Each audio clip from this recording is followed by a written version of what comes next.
You've been doing on facing failure? Well, I think I've been doing good as far as realizing the decisions that I made and taking responsibility for them. I think, based on what you've told me in the past sessions we've had and what you say in group, you know, you really haven't let go of beating yourself up. Well, yeah, that's true. I want you to actually own all the ways you beat yourself up. Okay. Oh, Lordy. So, here's your ball and chain. Oh, but wait, there's more. You can choose your color. So tell me some of your failures, the way you beat yourself up. Let's write them all down. Fat. Where have you failed in gymnastics? Failed in gymnastics. I gave up. I didn't lose the weight, so I did an eating disorder. So I don't know why I'm laughing, but because you laugh whenever you want to cry. Weak. As I'm writing down the things on my ball, I really didn't think it would be that big of a deal, you know. But as I was doing a whole bunch of them, it really put in perspective of how many things I have in my head that are so negative. It's sad to me that I feel this way about myself. Today, your job is to interact. You can't take your ball and chain of failures and go sit in your room. Okay. Not an option. So today you must exercise, make a healthy lunch for yourself. Okay. Clean your room. Okay. Gotta do laundry. Do you have laundry? Uh-huh. And you've got to shop on Melrose. With this thing? Yeah, with that thing. Oh, Lordy. Okay. So when you and I meet this afternoon, you're going to bring your ball back, your ball and chain of failures, disappointments, and regrets. Okay. And then we're going to talk about it. Okay. Ladies, go ahead and open your cards once. Let me get everybody to get theirs. I'm giving each woman a rose with a flattering compliment attached. I want to see if they accept it or reject it. So, Vanessa? I get lost in your eyes. And we know when you're laughing, you're really no. I laugh because if someone said that, I would think that was really cheesy. Cheesy? Yeah. Okay, so what you do is when you get a compliment, you actually just make it cheesy or stupid or something, so you don't actually. Well, I think it would be different if a guy said like, "Oh, I think your eyes are beautiful." I would be like, "Oh, okay, thanks." Oh, so you get to choose the compliment. So you get to decide what's cheesy or not. What's true and what's not. Okay, so you evaluate. You get a compliment. Yeah. And you decide if it's true or not true. Right. Wow. So can you maybe give a list of compliments to us so that we know exactly what you'll believe? No, I don't want to do that. Candy, let's talk about the difference between romance and lasting love, because the compliments that I wrote on each of your cards could be construed as a romantic gesture or a gesture based in love. Like dating, it's like I don't believe the person until they stick with me and are committed relationship. That's when I don't believe them. But once they show me that they'll stick with me and stuff, no matter, you know, if I'm being, you know, if I show up in sweats and no makeup and my hair is a mess, you know what I mean? That's so basically for you, Vanessa, the worse time you have at the beginning of your relationship, the better for you, because then you believe them. Yes. So trying to romance you wouldn't work because you haven't lived through hell and back with them. Right. So you want to put a guy through the coals, step on him a few times, have him fall off a cliff, you know, almost die, you resurrect him, and then maybe you'll believe his romance. Right. Oh, that's harsh. It is harsh, but no, but it's true. It's a safe way for me to feel like he does love me. It's a safe way for you to test your way through love. Right. And I don't see how that's love. I'm going to say something that's about to blow your mind. I don't even think you know if you really love your boyfriend. Really. I don't. I'm concerned about true love. It sounds like you're more interested in whether he loves you rather than you love him. I think that's because I don't love myself.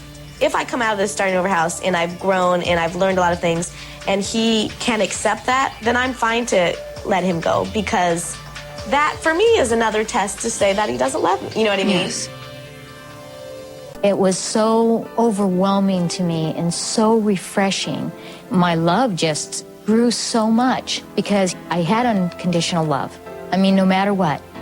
So what I'm hearing is that romance is almost love in action. Yeah. I like that. Can I say something? Sure, Vanessa. So exactly what Candy said is exactly what Michael does, but how come everyone is saying that mine is a bad relationship and hers is fine?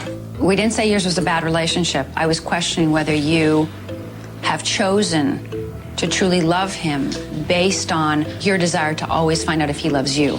I don't hear Candy saying, does he love me? Does he love me? Does he love me? Well, she just said because he likes me no matter the way that I look. He liked me when I had no makeup on or when I'm, you know, Yes. that's the same thing that he does. That makes me feel good about myself. Yes, yes. So She doesn't care if he loves her back because she knows he loves her back. I know he loves me back. Vanessa has really struggled to face her failures, and I think she's terrified to face the possibility that her relationship could be a failure too. I may be insecure to other people about my body issues and other people's perceptions of that. Right, me too. But I'm secure in my love. I know that he loves me. I don't have to always ask him, you know, do you love me? Do you love me? I can see by his actions, the way that he treats me, the way that I feel when I'm with him. Okay, that makes sense because no matter what he does, I still question it. Yeah. Yes. Okay. I can do my laundry, so I need to get up. Oh, you know what? I have to put the stuff in the dryer. Will you just stick a dryer sheet in it? Yeah.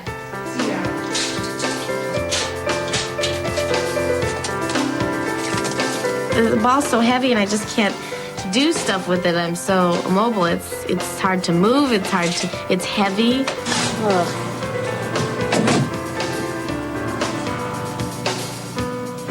That was a pain in the butt. How am I gonna exercise? God, this thing's a pain in the butt. But remember how you change? Like you get in sitting pose? Now go into chair. That's chair. And Okay. then alternate legs, so remember? Oh, this. Oh, God. Okay, me doing push-ups and me doing.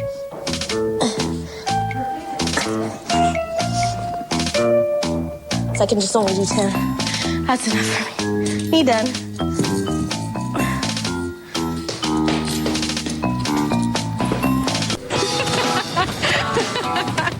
It's so embarrassing. Just everyone's looking at me. Not only are they looking at me because I have a ball in my hand, but I can tell that they're looking at the words that are on there for them to be able to see how I feel is, you know, not feeling too good. You gotta get rid of all those feelings. I know. How do I get rid of them? Hello. Hello. We're home. Hi. She was taking a nappy. How's your It ball? was a pain in the butt. It's too tiring, and it hurts my wrist, too. I bet. My emotions hurt my wrist. I guess that's what I'm supposed to take out of. I think without realizing it, these feelings have caused me a lot of pain and a lot of suffering, a lot of struggling in my life. I think it was a great kind of analogy, you know, to see this and see how the ball affects me. It's very similar to what these feelings have done to my life. I did a lot of stuff today. I got the point. It's tiring.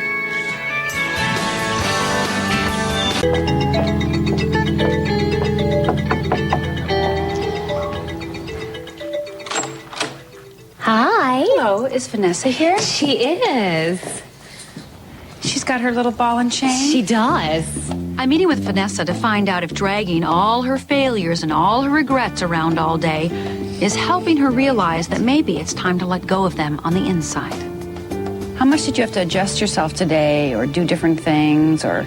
It was like almost impossible to do stuff. Or just I didn't even want to do anything and just give up. And does that reflect your life in any way?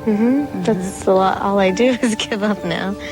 And I guess I'm asking you to decide whether you want to continue to believe this is true about you or whether you want to put it in its proper place of, these are feelings I've had, these are thoughts I've had, these are things I've experienced, but they're not me.